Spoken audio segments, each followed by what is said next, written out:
Hello there. I was just watching the Blue Nose. You know, she's one of the most famous sailing ships in the whole world. She's a schooner. That's an old kind of ship. Well, here, I've got a small one here. This is a schooner. They have 2 masts, 1, 2, and they hold the sails up like this. Blue Nose is only in the big harbor in the summer months. And she goes around the harbor and she shows people the sights. And then she kind of slips away to foreign shores. Kind of just drifts out of our minds. But she always comes back. Ah, why, she is beautiful. You know, when Theodore first met Blue Nose, he couldn't bring himself to speak to her. There was something about her that just made him shy. Fodak didn't feel that way, though. And that is quite a story. It all started one day when our friends Theodore and Fodak were at the great ocean dock, and Blue Nose sailed past.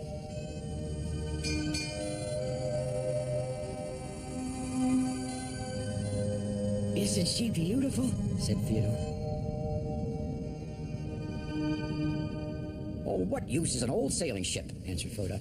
Now, as I said, Fodak is much more impressed by new things.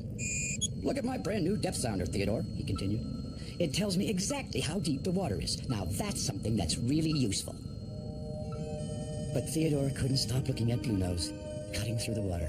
Ah, she was so slender, so quiet, so smooth. Later that afternoon, Theodore was passing Blue Nose's dock when the sailing ship said hello to him. Theodore stopped so quickly that he made a big swirl in the water. Well, that made them both laugh. They got to talking about all kinds of things. Turned out that Blue Nose was lonely. "I always thought someone beautiful like you would have lots of friends," said Theodore. "No," replied Blue Nose. "Other ships don't seem to want to talk to me. Maybe it's because I'm different. Or maybe because I'm old. Years ago, before the motor ships came along, there were many, many sailing ships here in the big harbor. But now I'm the only one left," she said sadly. Well, Blue Nose and Theodore got to be friends. Theodore liked to ask her what it was like to sail.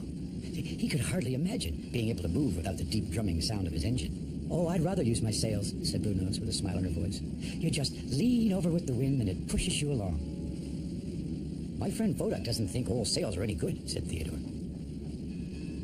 Now, Blue Nose thought that was funny. "As long as you've got sails," she said, "you can always get somewhere. The wind will blow sooner or later." Then Theodore decided he would see if he was faster than Blue Nose. "1, 2, 3, make way for me," shouted Theodore. He scooted by Blue Nose. Just then the wind puffed up just a little bit, and Blue Nose suddenly pulled away from Theodore so fast it made him look like he was standing still. The sailing ship went gliding down the harbor and then turned into the wind with all her sails shaking and sailed back up to Theodore. "Wow!" exclaimed Theodore. "Are you ever fast?" Blue Nose smiled.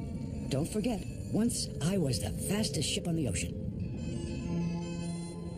A few days later, Blue Nose had been hauled out of the water for repairs. The dispatcher sent Theodore to tow Blue Nose back into the water because he knew they'd become friends. "Hello," called Theodore, but he could see that Blue Nose was upset. "What's the matter?" he asked. "They gave me a new radio," said Blue Nose. "It's supposed to let me send or hear messages from anywhere.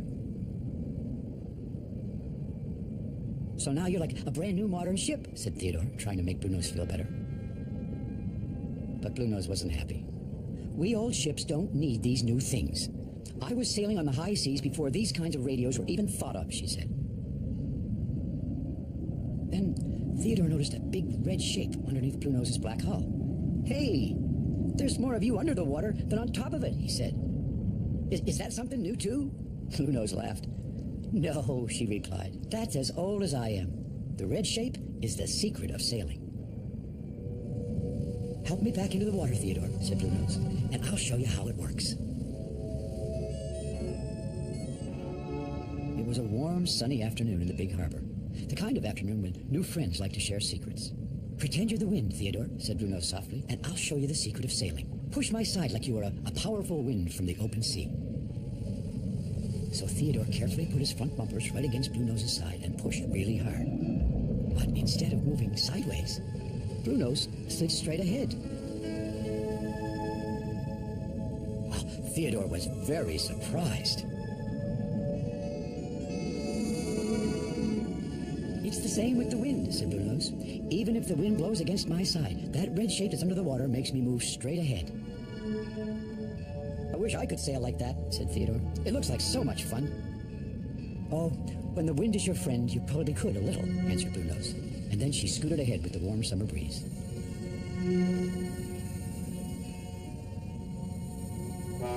Theodore! Hey, Theodore! Theodore could tell Foda was excited about something. See what I found with my new depth sounder? He said.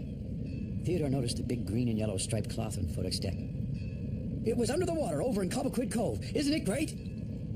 Theodore nodded. Fodak's new machine could certainly find wonderful things. Come on, Theodore, said Fodak. I'm going to see what else I can find with this new machine. Come with me. Thank you, Fodak, said Theodore, staring back at Blue Nose. He could still see her sails dancing with the wind. I think I'll stay here for a while, he said quietly.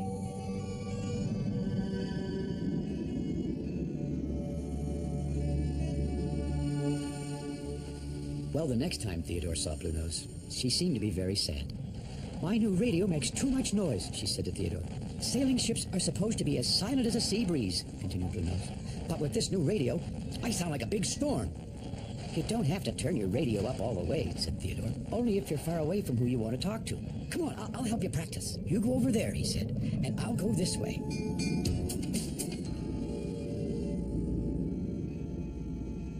Can you hear me? Theodore said over his radio. Hello, Theodore, Blue Nose radioed back. I hear you. You don't need to shout to be heard, said Theodore. That's what the radio is for. Theodore went farther away and used his radio again. Can you hear me now? Loud and clear, Blue Nose said into her radio. That's it, Blue Nose, said Theodore. Now I'll go really far away until we can't see each other. We'll still be able to talk. Theodore disappeared behind Willie's Island. Calling Blue Nose on the radio. I hear you, Theodore, Blue Nose answered back. Now, at just around the same time, Fodak was floating along the shoreline using his brand new depth sounder to measure how deep the water was. 6 fathoms. 5 fathoms. 4, counted Fodak as he circled closer and closer into shore. All of a sudden, he felt something tugging at him from behind, sort of slowing him down. The next thing he knew, he was stopped. The seaweed in the shallow water near the shore had wrapped itself around his propeller, and now he couldn't move anymore. Then he saw Theodore floating towards him. Good old Theodore. But he realized that Theodore would also get stuck if he came too close. Stop, Theodore! Fodak cried. The water's full of weeds. You'll get your propeller tangled like mine. Theodore stopped short. He wanted to help, but he didn't want to get stuck too. However, Fodak did look miserable. Theodore thought and thought about how to get Fodak free. He looked around the harbor. The wind was blowing hard, and that gave Theodore an idea. Maybe he could sail out, he called. Fodak looked puzzled. Sail? He said. Theodore, you know I can't sail. You can use that old green and yellow striped cloth you found, said Theodore. Well, Fodak looked unsure. I guess I could try. Fodak raised that old cloth right up his radar mast, just like a sail. And do you know what? The wind began to push. I'm moving, shouted Fodak. It's working!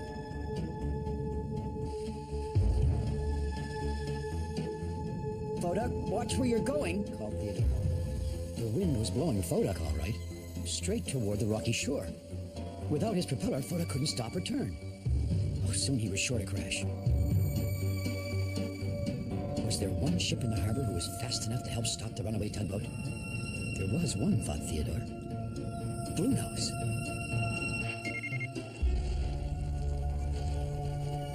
Blue Nose heard a call over her radio. It was Theodore, and he was calling for help.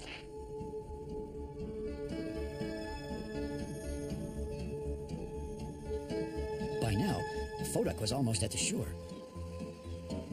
Suddenly, there was the sound of great sails flapping in the wind. Theodore watched Blue Nose as she raced towards Fodak. Would she get there in time? Blue Nose sailed in a graceful arc and came right alongside Fodak. Turn your sail the other way, she called. Fodak turned his sail the other way, just like Blue Nose had suggested. And soon, the wind did the rest. Now it was pushing him away from the shore, and just in time. Hooray! Shouted Theodore. Hooray! Shouted Blue Nose. Hooray! Shouted Fodak.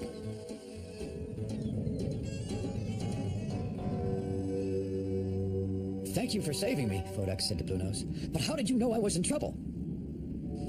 I heard Theodore call for help over my new radio, replied Bluenose. You know, I guess new things are good for something after all. You know, said Fodak as the wind pushed him along beside Bluenose, old things are kind of good too. Can you show me more about sailing the old way? Sure, replied Bluenose. Can you show me more about using my new radio? Fodak gave Bluenose a hearty toot-toot with his horn. Sure he would. And Bluenose rang her bell to Fodak. Theodore gave his own happy toot-toot as he watched his two friends sail on past. He knew they would both have many, many things to show each other, old and new. You know, there really is no lovelier sight in the big harbor than to see the Bluenose sailing along. I'm glad we have her. You know what? Fodak is too. It seems like the old and the new can help each other more than they thought. Yes, Bluenose is an old ship from days gone by. Long, long ago when folks put to sea with nothing but a sail and the wind to blow them along. Nowadays, though, ships and boats have engines. And for them, that's a good thing.